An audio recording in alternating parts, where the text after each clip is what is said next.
दोस्तों नमस्कार, मैं लक्ष्मीकांत पंडित आपका स्वागत कर रहा हूं कोरोना लॉकडाउन की एक और सुबह में। और फिर हम हरियाली के साथ मौजूद हैं और ये हरियाली आज हमको ले आई है इंदौर के बजरंग नगर क्षेत्र में। और आज हमारे साथ विशेष बातचीत के लिए मौजूद है श्री रवि अतुलिया जी। जी हाँ, इंदौर शहर के नामी गिरामी शख्सियत है। इनकी पहचान के बारे में हम बोले उससे ज़्यादा बेहतर है कि हम उनसे बातचीत शुरू करते हैं। सर, कोरोना लॉकडाउन से पूरा विश्व जूझ रहा है, देश जूझ रहा है, कई सारी शंका कुशंका है।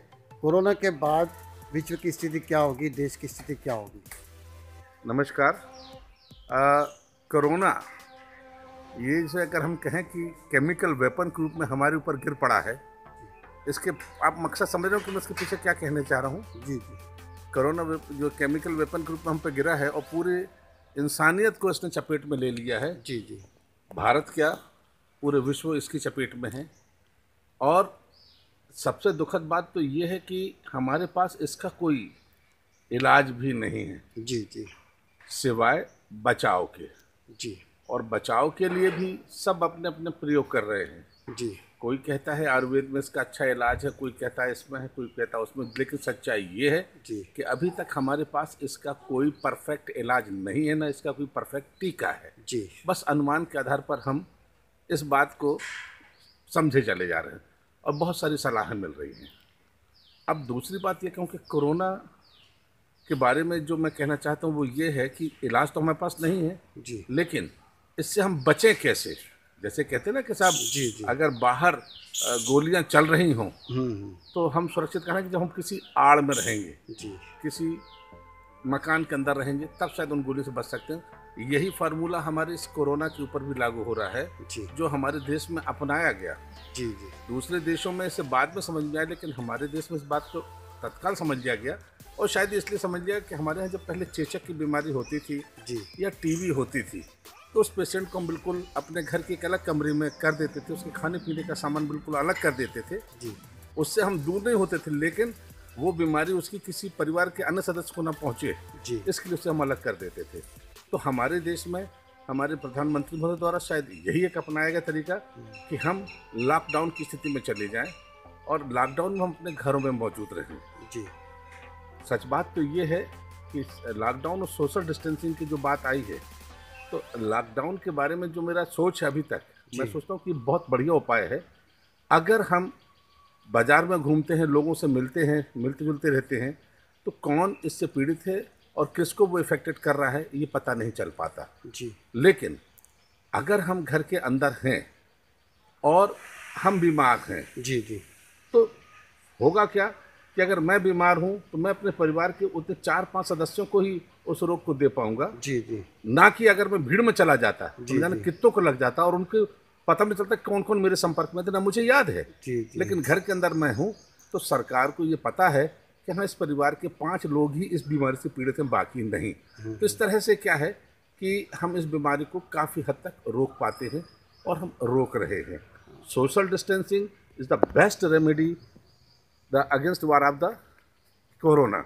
जी ये मेरा एक सोच है। पिछले दिनों आप पुलिस कंट्रोल रूम में गए थे और कोरोना वॉरियर्स के लिए आपने बहुत संदेश दिया था, एक अच्छे उद्देश्यपूर्ण गीत गाए थे।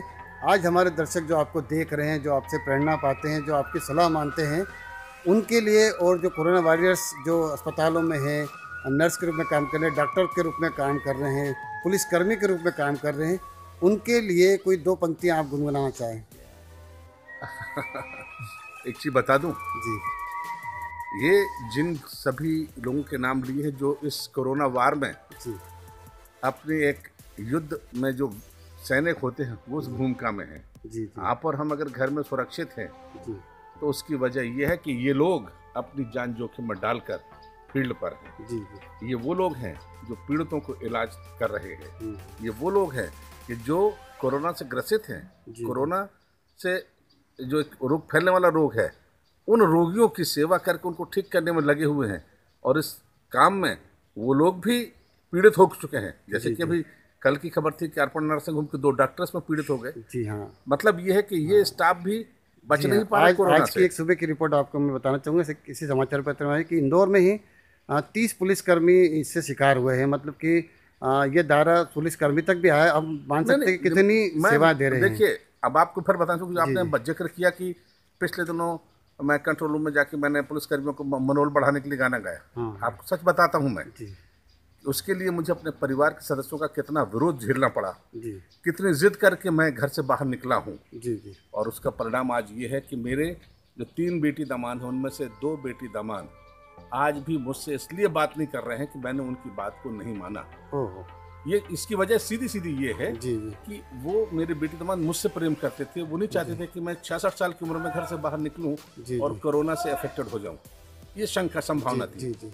मगर मेरा उनके लिए जवाब ये था कि जिस तरह से आप मेरे लिए चिंतित हो रहे हैं, मुझे नहीं जाने देने के लिए कह रहे हैं, हमारे पुलिस साथी, डॉक्टर या दीगर लोग जो अभी घर से निकल के नौकरी कर रहे हैं, हमारे जो आपने 30 पुलिस वालों की बात की जो रोड पे कर रहे हैं, उनके परिवार वाले भी तो यही सोच रहे होंगे, लेकिन वो गए हैं ना। और फिर मृत्यु तो वो चीज़ है कि अगर मेरे खाते में है तो मुझे भी होगी। हाँ, तो वो जो हमारे 30 पुलिसकर्मी जो बीमार हुए हैं, वो इसलिए हुए हैं कि वो फील्ड पर लगे हुए हैं। हमें बचाने के लिए, हमें घर से बाहर नहीं निकलने देने के लिए वो मुस्तैद हैं और वो पीड़ित है। मतलब इस तरह की जो भी एजेंसियां काम कर रही हैं, इनको तो मैं सैल्यूट करता हूं। और इनके लिए भी मैं वही कहूँगा जो पिछले दिन कह चुका हूँ, सटीक शब्द वही है, ताकत वतन की तुमसे है, हिम्मत वतन की तुमसे है, इज्जत वतन की तुमसे है, इंसान के तुम रखवाले। इसलिए मैं इनको सैल्यूट करता हूँ कि ये आज हमारे इंसान कौम को बचाने में अपने प्राणों की बाजी लगाए हुए डटे हुए हैं। सर, इस 66 साल की उम्र में आप कोरोना वॉरियर्स को इतना प्रोत्साहन दे रहे हैं और इतना उनके साथ खड़े हैं, उम्मीद करते हैं कि उनका उत्साह बढ़ेगा, हौसला बढ़ेगा। आपने हमसे बात की, इसके लिए सर धन्यवाद। जय हिंद, जय भारत। धन्यवाद, नमस्कार।